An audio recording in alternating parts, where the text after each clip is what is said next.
Today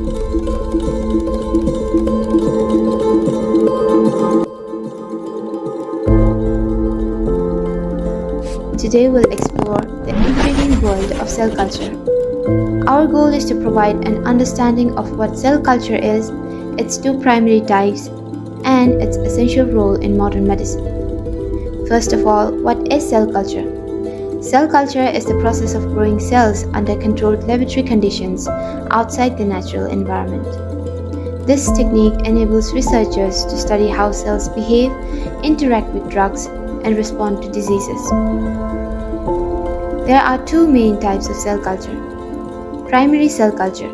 This involves isolating cells directly from living tissue. This cell maintain the characteristic of the original tissue and are often used for studying normal cell functions and development. 2. Secondary cell culture. Secondary cultures are derived from primary cultures and consist of cells that have been subcultured multiple times.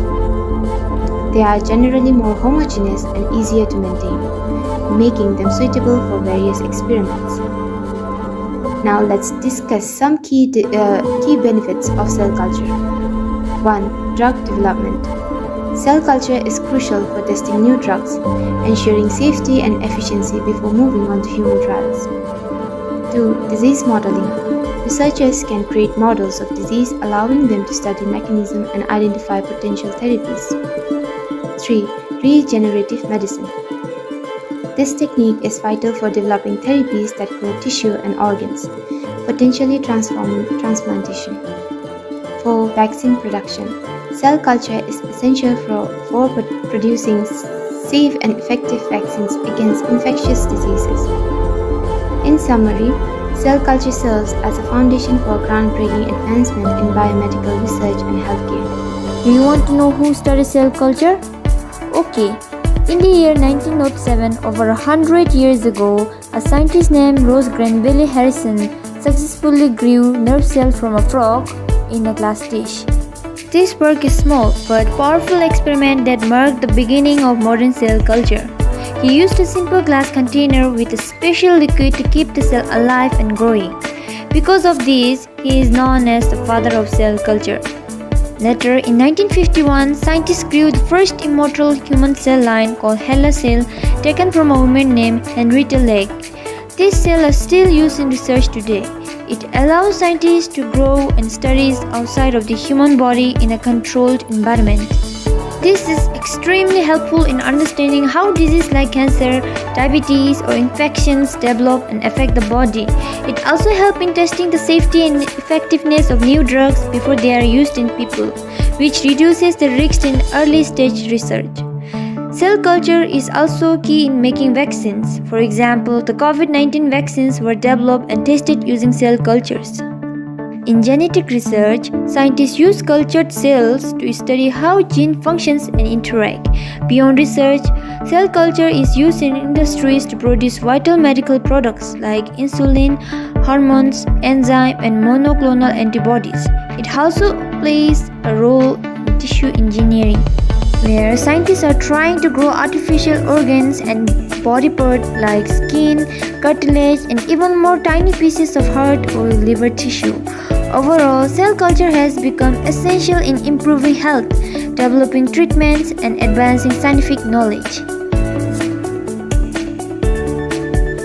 Now we'll dive a lot further into the world of primary cell culture and explore it much further. So first of all, what's meant by primary cell culture? Primary cell culture is when cells are directly taken from the living tissue and grown in lab environment for research or medical purpose. Unlike cell lines, which are immortal and last to many generations, primary cells represent a more natural state, making them ideal for studying real-life biology. And I'll also share some advantages of primary cell culture. First of all, it's closer to the real biology. Since they are directly taken from the tissue, primary cells behave more like they would in a living organism. This makes experiment more relevant to the human health and diseases. So second one, there are more diversity, which means we can study a wider cell type from different tissues, giving a broader understanding of biological processes. And it has also the less risk of contaminations, which means they are less likely to be contaminated by genetic change, unlike immortalized cell lines that can acquire mutation over time. And I'll share one example about it. For example, in a cancer research, primary tumor cells are often used to understand how cancer behaves in its original tissue, offering insights that are more accurate than using any standard cancer cell lines. So, in summary, primary cell culture provides more authentic model for biological studies, though they came with challenges like a shorter lifespans and higher sensitivity to the cultural conditions. Thank you.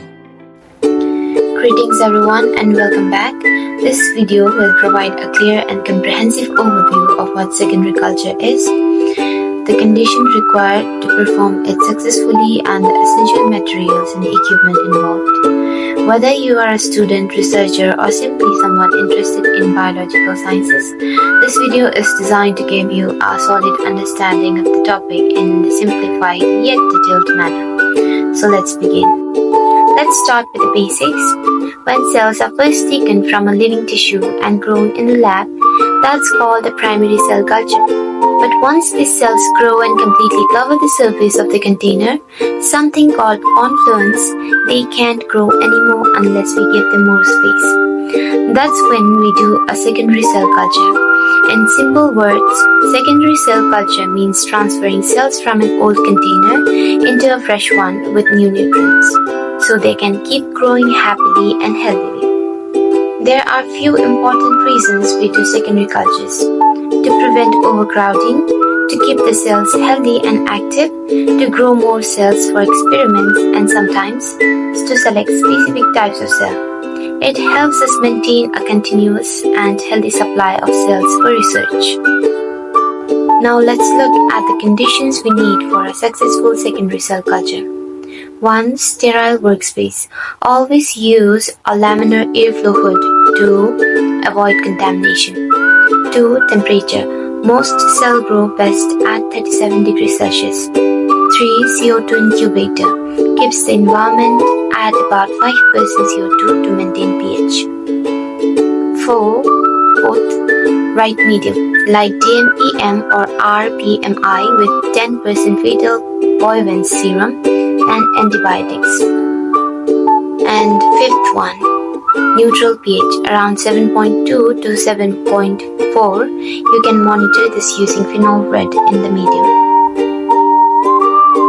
To do a secondary cell culture, you'll need a few basic items: flask or plates to grow the cells, Pepti for adding or removing liquids, trypsin or EDTA, which helps to loosen the cells from the surface, growth medium like DMEM with FPS and antibiotics to feed the cells, PBS, a salt solution used to wash the cells, CO2 incubator, keeps the right temperature and environment, laminar flow hood for working in a clean, sterile space, centrifuge sometimes used to collect the cells, gloves, lab coat, and disinfectants to stay safe and avoid contamination. That's it. These are the simple tools you need to get started.